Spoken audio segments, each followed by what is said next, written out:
साथीहरु नमस्कार। जब वामदेव गौतमको पुनः संघीय संसदको प्रवेशको प्रसंग आयो तब यो प्रश्न भयो कि संविधानको प्रजातान्त्रिक कानुनी सफाया, लोकतन्त्रको संवैधानिक सफाया निष्कर्षमा अब चाहिँ पुग्यो। यो शब्दमा एकदमै ध्यान दिनु होला साथीहरु कि लोकतन्त्रको संवैधानिक र कानुनी सफाया सुरुवात मात्रै होइन, अब निष्कर्षात्मक अवस्थामा आइपुग्यो। केही विषयहरू छन्, केही प्रसंगहरू छन्। कानुन, संविधान यो सबै कुरा सबैलाई थाहा हुँदैन। पढाउँछ कसरी विश्वविद्यालयले, व्याख्या गर्छन् कसरी वकिल र न्यायाधीशहरूले, संविधानमा खासैमा व्यवस्था के छ? वामदेव गौतम आफूले उप प्रधानमन्त्री सहित केन्द्रीय सरकारमा सहभागिता जनाउनका लागि संसदमा प्रवेश गरेको कुरा वडाध्यक्ष पनि प्राप्त नगरेपछि जनताको मतबाट विदेशी बलमा उनी संविधान भित्रै विदेशी चलखेलका लागि राखिएका धाराहरू प्रयोग गर्दै प्रवेश गर्ने यो भन्दा अगाडि पटक पटक गराइएकाहरूका सम्बन्धमा संविधानमा छ के? साथीहरुलाई म यो प्रश्न गर्न चाहन्छु एकदमै छोटकरीमा। संविधानले नेपालको मन्त्री परिषद गठन हुने सवालमा हाम्रो संविधानको धारा 76 ले त्यसमध्ये पनि मन्त्रीहरू नियुक्त हुने सवालमा 76 को उपधारा 9 ले व्यवस्था गरेको छ, जसले भन्छ कि प्रधानमन्त्रीको सिफारिसमा राष्ट्रपतिले संघीय संसदका सदस्यहरू मध्येबाट समानुपातिक आधारमा मन्त्रीहरूको नियुक्त गर्नेछ। एकदमै ध्यान दिनु होला साथीहरु, यसमा भनिएको हो कि समानुपातिक आधारमा हो। त्यो समानुपातिक हुन सकेन कहिलेकाहीँ संसदमा साँच्चै राष्ट्रिय जीवनका विविध क्षेत्रमा विशिष्ट योगदान पुर्याउने व्यक्तिहरूले जित्न सकेनन् र उनीहरूलाई मन्त्रीमण्डलमा ल्याउन सकिएन भने त्यतिबेला प्रधानमन्त्री स्वयंले निर्णय गरेर त्यस्तो राष्ट्रिय जीवनको विविध क्षेत्रमा विशिष्ट योगदान पुर्याएको व्यक्ति मध्येबाट मन्त्रीमा नियुक्त गर्नका लागि बडा सदाशयतापूर्वक यो संविधानको यो व्यवस्था राखिएको हो। 78(1) ले, धारा 78(1) ले यसको प्रयोग गरेर संघीय संसदको सदस्य नभएको व्यक्तिलाई पनि प्रधानमन्त्रीले मन्त्रीमा नियुक्त गर्ने व्यवस्था राखिएको हो। तर यसको स्पिरिट चाहिँ के हो, यसको भावना के हो? यसको भावना हामीले संविधान निर्माण गर्दा 3 महले खडा गरेर संविधान निर्माणको प्रक्रियामा म एकदमै नजिकबाट सबै दुईटै संविधान सभाका चाहिँ सांसदहरू कोही पनि एकजना पनि छैन जोसँग मैले कुरा नगरेको होस्। 2-3 पटक टेलिभिजनका पर्दाहरूमा नेपालको सबै जिल्लामा घुमेर जनताका विचारहरू पनि लिएर आएर संविधान सभालाई पिपल्स विल पेपर, जनताको इच्छापत्र बुझाएको पनि। यो हरेक धारागत रूपमा दफावार छलफल गर्दै पास गर्ने सवालमा समितिहरूले, संविधान सभाका विषयगत समितिहरूले यस्तो व्यवस्था किन गर्नु परेको हो भन्ने र्यासनल, त्यसको औचित्य पनि लेखेका छन्।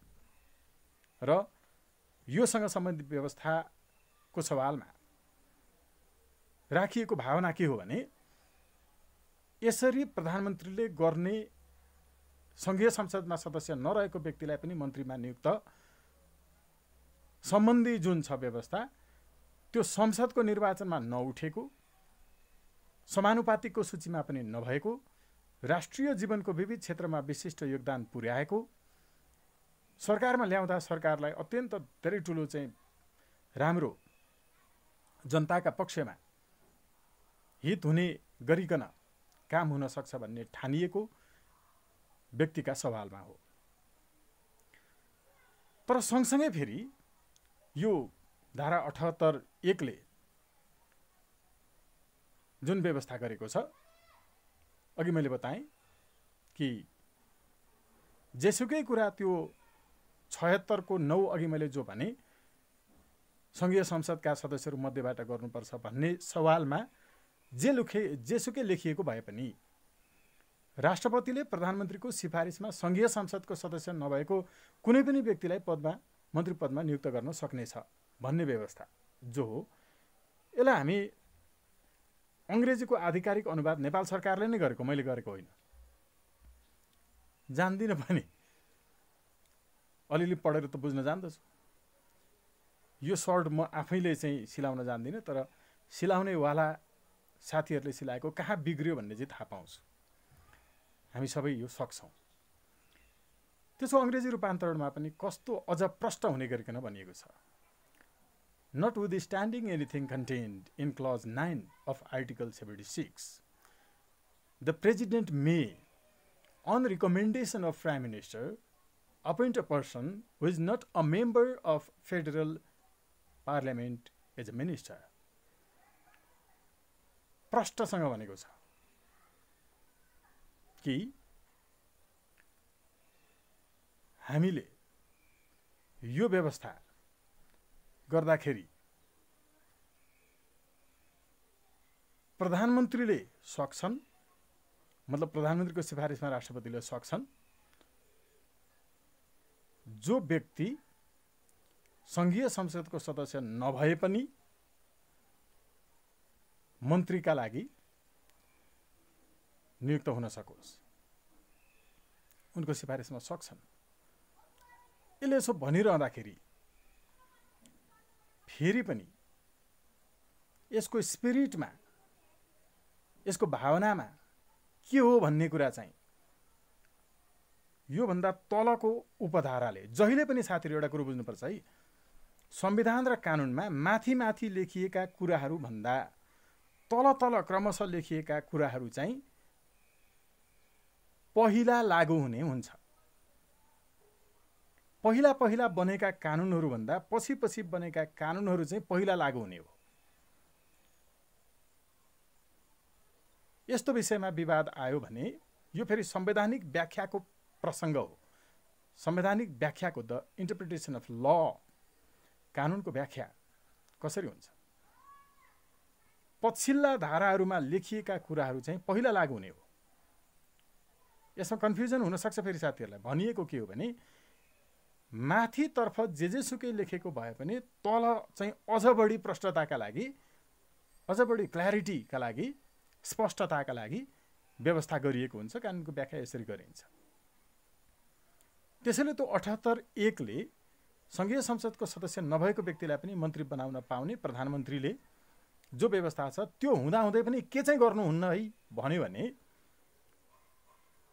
उपधारा 4 मा यो व्यवस्था गरियो।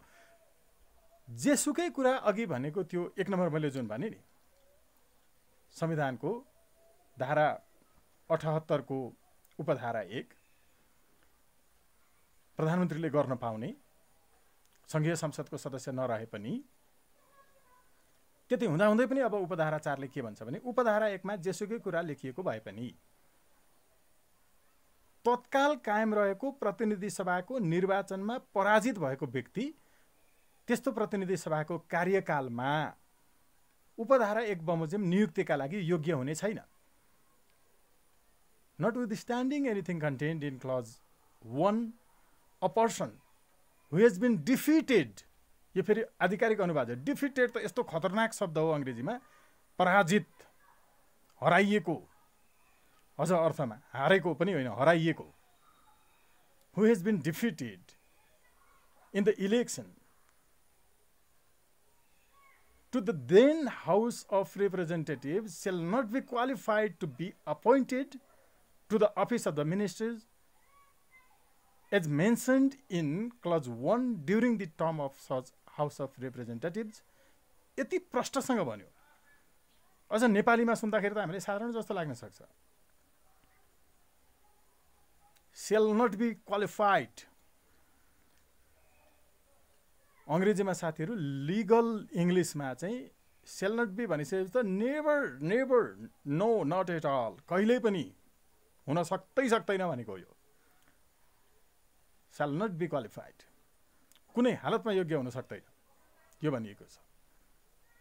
उपधारा 1 मा जुनसुकै कुरा लेखिएको भए पनि तत्काल कायम रहेको प्रतिनिधि सभाको निर्वाचनमा पराजित भएको व्यक्ति त्यस्तो प्रतिनिधि सभाको कार्यकालमा उपधारा 1 बमोजिम नियुक्तिका लागि योग्य हुन सक्ने छैन भनेर भनिसकेपछि अब कुन हिसाबले गर्ने होला?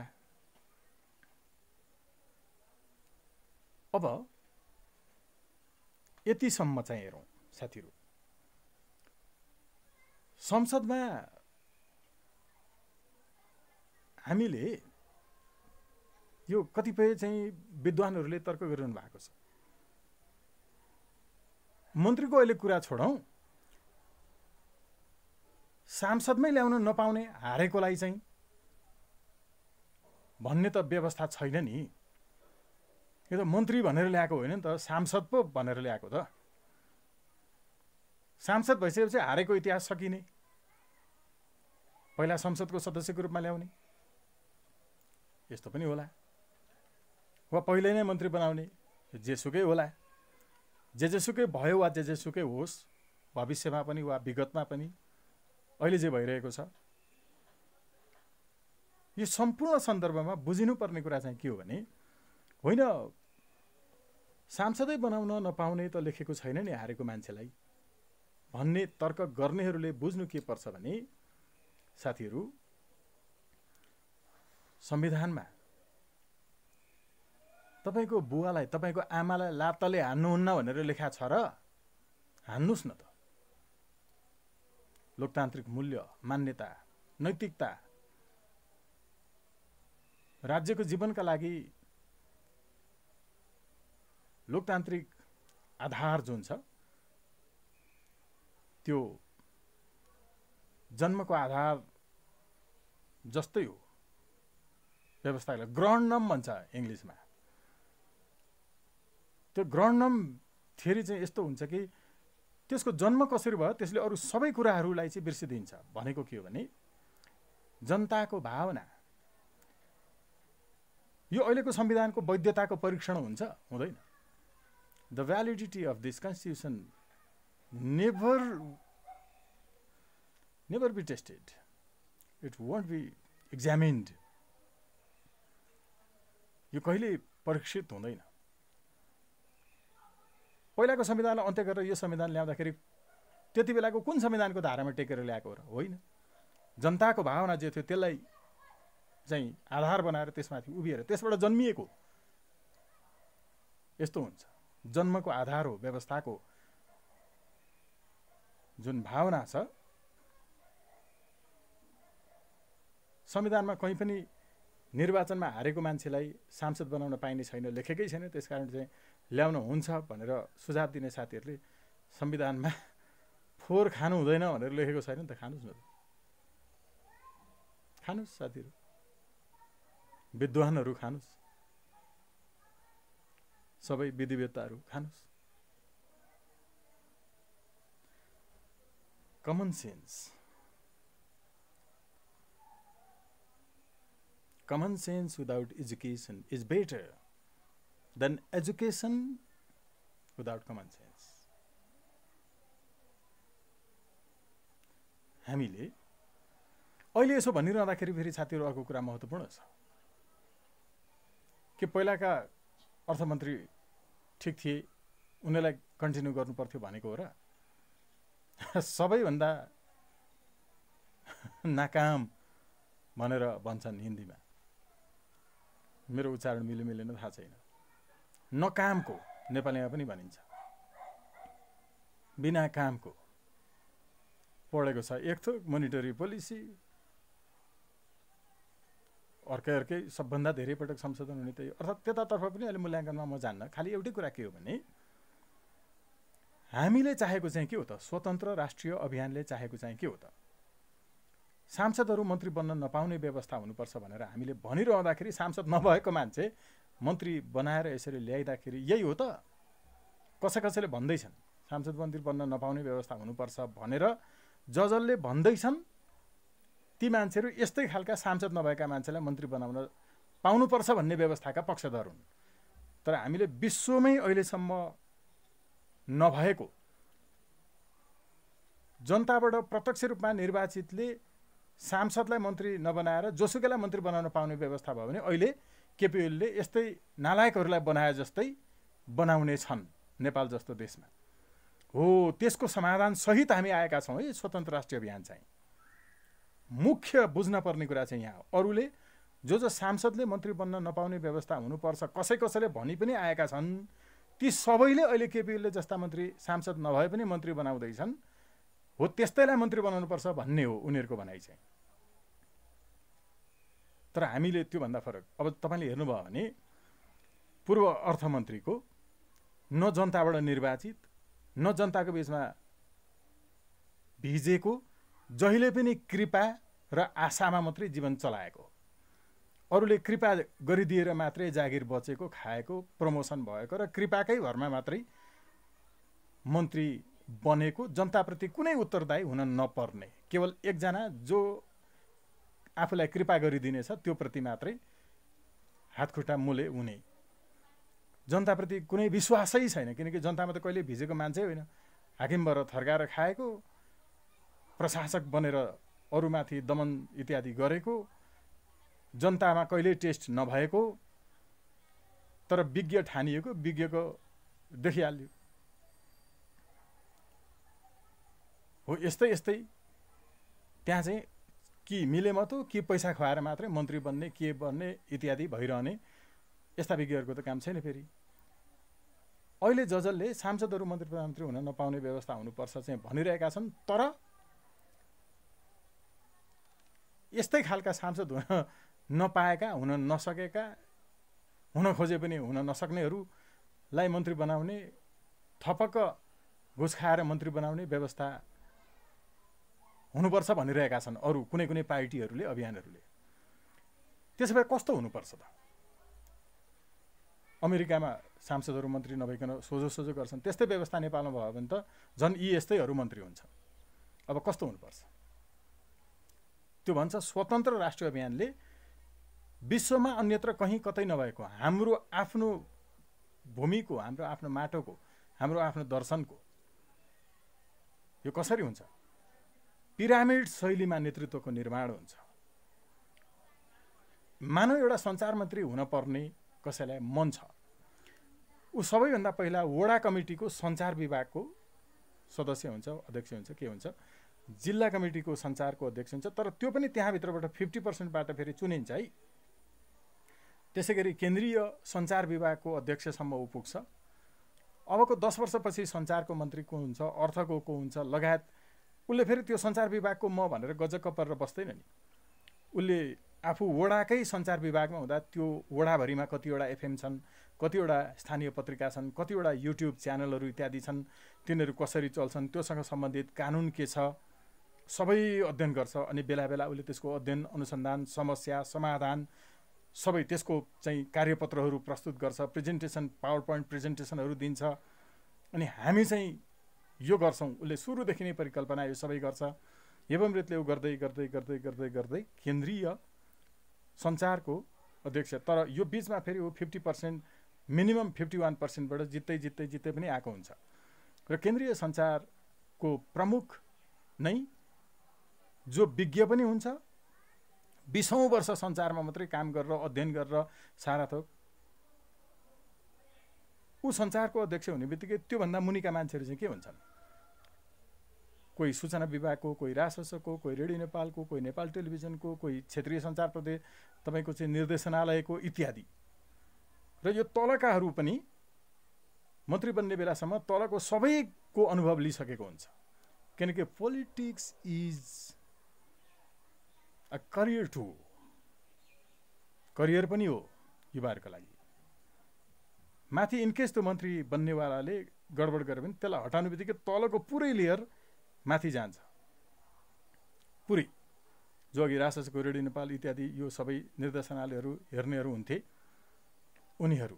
यो मैले एउटा उदाहरणको रूपमा भनेको। अब यसरी आफू नै विज्ञ पनि र जनताबाट टेस्टेड पनि, जनताबाटै निर्वाचित पनि तर विज्ञ नै, वडादेखि नै निर्वाचित हुँदै गएको व्यक्ति। तर सांसदहरू हुँदैन, किनकि संसदीय मोर्चा र सांगठनिक मोर्चा चाहिँ फरक फरक हुन्छ। हो यस्तो स्पष्ट दृष्टिकोण सहित हामी आएका छौँ। सांसदहरू मन्त्री प्रधानमन्त्री हुन नपाउने व्यवस्था हुनुपर्छ भनेर भन्नेहरू अहिले जसरी केपीले गर्दैछन् यस्तै हुनुपर्छ भन्नेहरू मात्रै हुन्। त्यसको विकल्पमा के छ त? कसैले दिन सकेको छैन अहिलेसम्म। समस्या सबैलाई थाहा छ, तर समाधान थोरैलाई थाहा छ। जसलाई समाधान थाहा छ नेतृत्व उसैले गर्नुपर्छ। युवा साथीहरू स्पष्टतापूर्वक लाग्नुस्, एकदमै सपनालाई यहाँ ल्याएर आफ्नो भिजनमा क्लियर बनाउनुस्। किनकि तपाईँ अहिले सोच्नुहोस् न, एकैछिन घर भन्ने सम्झिनुहोस् त, तपाईँको दिमागबाट चित्र आउँछ। नदी सम्झिनुहोस् त, तपाईँको बाल्यकालमा खेलेका नदीहरू आउँछन् होला। तपाईँ विमान सम्झिनुहोस्, कसैलाई त्यति बेलाको आरएनएसी को चित्र आउँछ दिमागमा। भनेको के भने केही पनि गर्नका लागि पहिला यहाँ भिजन क्लियर हुनुपर्छ, दृश्य स्पष्ट हुनुपर्छ। विरोध मात्रै गरेर होइन, विकल्प दिन सक्नुपर्छ। अहिले वामदेवको विरोध गरेर के गर्नुहुन्छ? अस्ति पूर्व अर्थमन्त्रीको विरोध गरेर के गर्नुहुन्छ? विकल्प चाहिँ के छ? सांसदहरू मन्त्री प्रधानमन्त्री बनाउन नपाउने व्यवस्था हुनुपर्छ। चिच्याएर मात्रै हुन्छ त? हुँदो रहेछ त? नेपाल भूमिको, नेपालको दर्शन विश्वमा कहीँ नभएको, तर यस्तो हुन्छ है साथीहरू, विश्वमा कहीँ नभएको भनेर आफै ठुलो हुने। संसारमा एउटा मात्रै देशमा राइट टु रिकलको व्यवस्था छ त? अहिले एउटा मात्रै देशले जुडिसियल पुलिसको अभ्यास गरिरहेको छ त? राइट टु रिजेक्ट पनि सबैतिर छैन त, 14 वटा देशमा मात्रै छ त। तर एउटै देशमा राइट टु रिकल पनि, राइट टु रिजेक्ट पनि, जुडिसियल पुलिस पनि, डेमोक्रेटिक ट्याक्सेसन सिस्टम पनि भएको भए कस्तो हुन्थ्यो होला? हामी त्यो खोजिरहेका छौँ। त्यो एउटै देशमा हुनेछ, नेपालमा। स्वतन्त्र राष्ट्रिय अभियानले यो स्पष्टताका साथ आफ्ना विचारहरू ल्याएको छ। मैले आजको यो यहाँहरूसँगको संवादमा खास गरिकन संविधानले सांसदहरू मध्येबाट नै मन्त्री बनाउनु पर्ने व्यवस्था, सांसद नभएकोलाई पनि मन्त्री बनाउन सकिने अवस्था, फेरि त्योभन्दा तल आएर सांसद होइन भने चाहिँ मन्त्री अर्थात् हारेको रहेछ भने चाहिँ त्यो प्रतिनिधि सभा रहन्जेलसम्म मन्त्री बनाउनै नपाउने व्यवस्था गरेको किन हो, किन थियो? यो विषयमा चर्चा गरेँ। आजका लागि बिदा चाहन्छु। नमस्कार साथीहरू सबैलाई, धेरै धेरै